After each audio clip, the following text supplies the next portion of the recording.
Have you ever wondered how long it takes to awaken all the main protagonists' personas in the Persona series if you were to play the games one after another?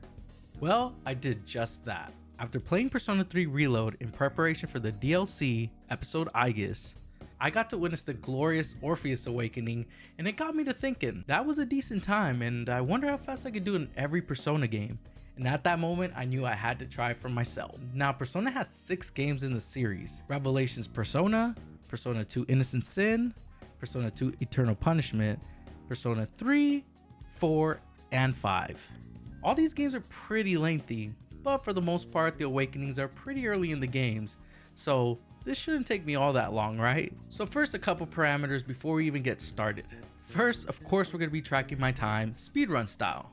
Second, no skipping, everything has to be a natural playthrough. And third, the clock doesn't start until the start of a new game and doesn't end until the main protagonist's persona's "I am thou, thou art I" speech is complete or the cutscene is over. Now let's get started with Shin Megami Tensei Persona.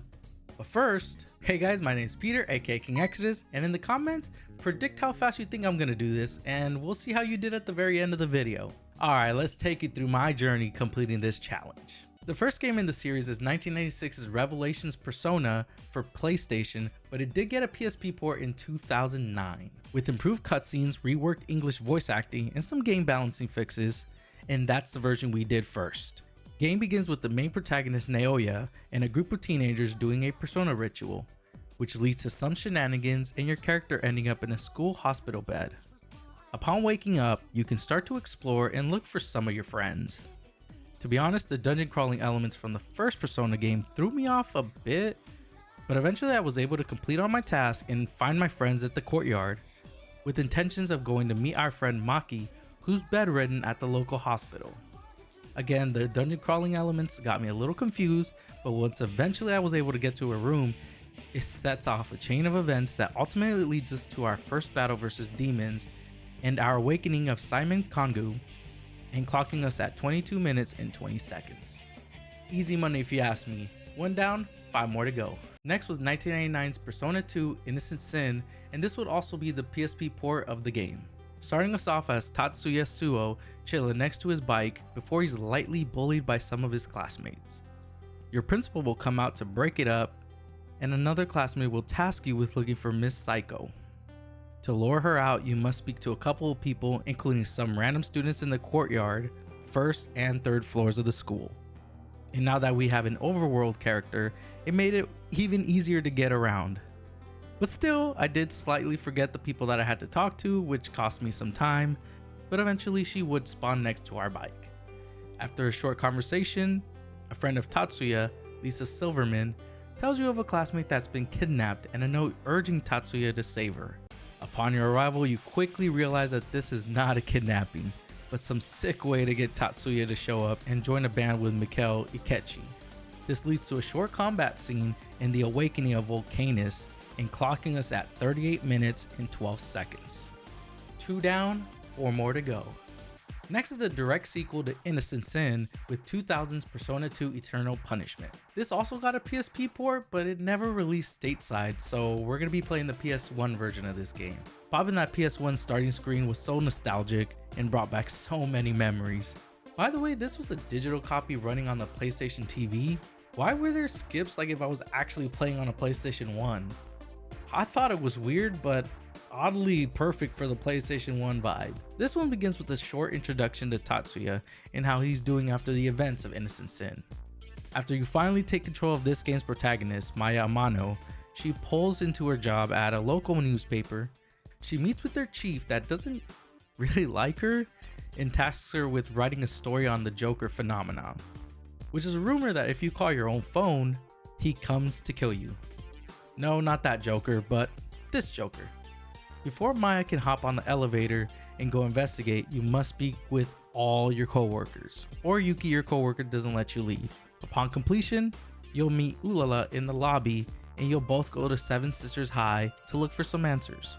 On arrival, you'll see some familiar faces having a conversation before the teacher turns her attention to you and tells you where to find the principal of the school. To gain access to the principal, you must first go to the courtyard and see a commotion between the principal and some girls about some mysterious deaths. Now we can finally go to the principal's office, and to our surprise, we discover him dead. As we run away in horror, we are confronted by Joker, who releases a demon to attack us and prompting us to awaken Maya's persona, Maya. Not the most creative name, but officially clocking us at 1 hour 23 seconds. 3 down, 3 more to go. Next will be the newest entry in the series with Persona 3 Reload. Now, Persona 3 released in 2006 and would actually see 2 re-releases, first being Persona 3 FES and Persona 3 Portable. Each game has its pros and cons, and I chose Persona 3 Reload because it's the newest and, why not? Starting with Persona 3, the games start getting really long, so the awakenings take a minute. So I'm gonna need to start hurrying up here. Beginning with Makoto Yuki arriving to Tatsumi Port Island and getting off a train with his eyes set for some dorms in the city that he is going to move into. When you arrive, you meet a weird kid that makes you sign a contract for some reason, and he just disappears. When the lights turn back on, you're greeted by Yukari and Mitsuru, who lead you to your room where you get settled in and prepare for the next day where you'll be going to school. The next day, you're woken up by Yukari, who walks you to school and leads you to Gekukan High School. Upon arriving, we must first see what class we're in on the big board and meet with the school counselor. After class, you get acquainted with the boy called Junpei, who offers to walk home with you. Of course, Junpei isn't going to be an important part of the game, right? When we get to the dorm, first thing I did was go straight to bed. The next day we go to school like any regular kid, and in class we help a classmate answer a question that he wasn't really paying attention to. After school you meet with the Kutsuki, who will answer any question you might have.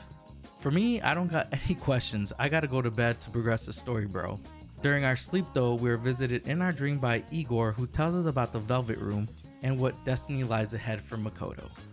The next day, again, is another normal day where you go to school, talk to some friends, and try not to snooze in class. After class though, Junpei invites us to hang out around Palomia Mall like any normal kid and play at the arcade and just window shop. After a long day, you just go home and lay in bed to rest, like a normal kid. But this is Persona. These aren't normal kids. And the dark hour starts, which is the hours between midnight and the next day when shadows awaken and hunt those that aren't in coffins like you. You get up because you hear some loud noises and Yukari comes to wake you up. Yukari and Makoto start to make an escape from these shadows, which leads them to the rooftop where they are confronted by some shadows. Yukari busts out her evoker and tries to shoot herself for some reason, and in a bout of panic and nervousness, the evoker is swiped away, falling at the feet of Makoto. Makoto, by instinct, pulls the evoker and says, "Per-so-na," awakening Orpheus and finally clocking us at 1 hour and 42 minutes and 18 seconds. 4 down, 2 more to go. Next is Persona 4, and I'm going to be playing the re-release version, Persona 4 Golden, and this one took a hot minute. This game begins with Igor introducing himself and Margaret as he tells you of your impending destiny. Yu Narukami starts off arriving to Inaba and meeting his police uncle and cousin, Dojima and Nanako, at the train station. After some reminiscing, y'all decide to make your way home, but first a pit stop at the local gas station. Here Yu meets a weird attendant, and you have a weird interaction with them. This random attendant is definitely not an important part of the story, right?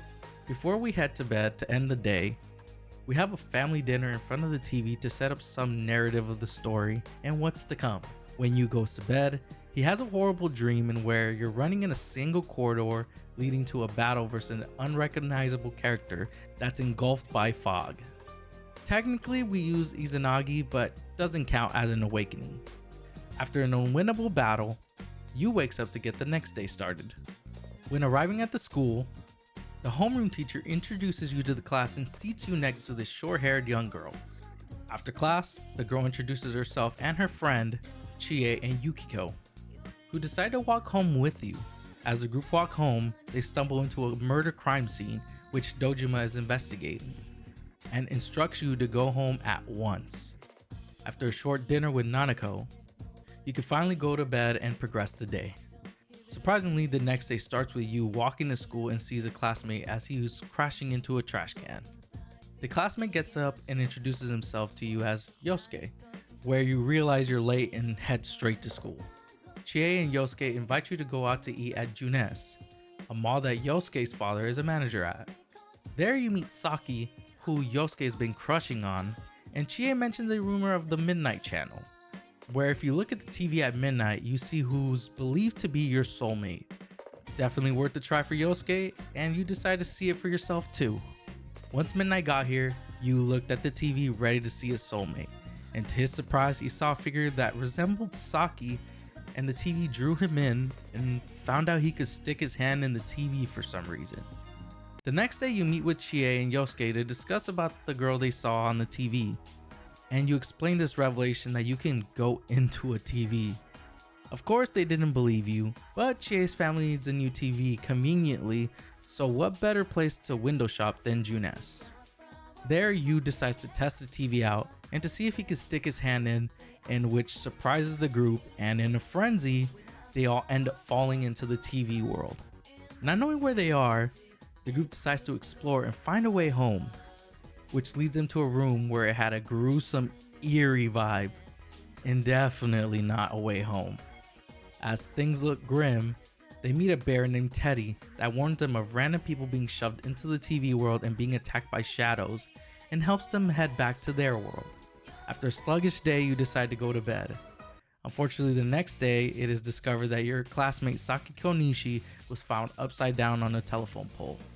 After an assembly, the group agreed to meet at Junes to hop back into the TV world to find some kind of answers to what happened and see if the Midnight Channel has some kind of connection to her death. On today's adventure, only Yosuke and Yu will be going into the TV world. While in the TV world, they meet Teddy again, and he leads them to a mysterious world that looks kinda similar to the local liquor store that Saki's family owned, which had some shadows waiting to attack, and that will officially lead to Izanagi's awakening cutscene, and clocking us at 3 hours, 15 minutes, and 27 seconds.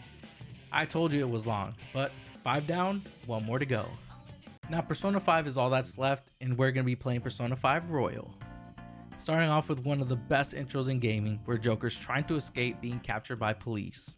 After dodging some officers in a couple of battles, Joker is unfortunately captured, leading to his incarceration. Now with Persona 5 Royal, I'm not going into detail mainly because this is an experience you should experience if you haven't. Nevertheless, I did get captured by Kamoshida and awakened Arsene, officially ending the run at 4 hours, 21 minutes, and 12 seconds.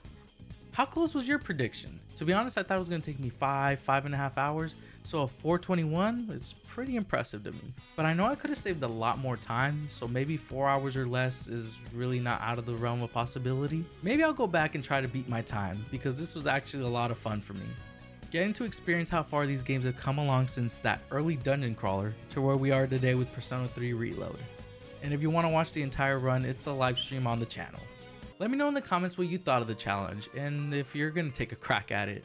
And if you like this video, consider giving it a thumbs up and subscribing to the channel for more gaming content, like my review on Persona 3 Reload, which should be right here, or what YouTube thinks you'll like from my channel. Thank you for watching this video. Until next time, your boy King Exodus is out.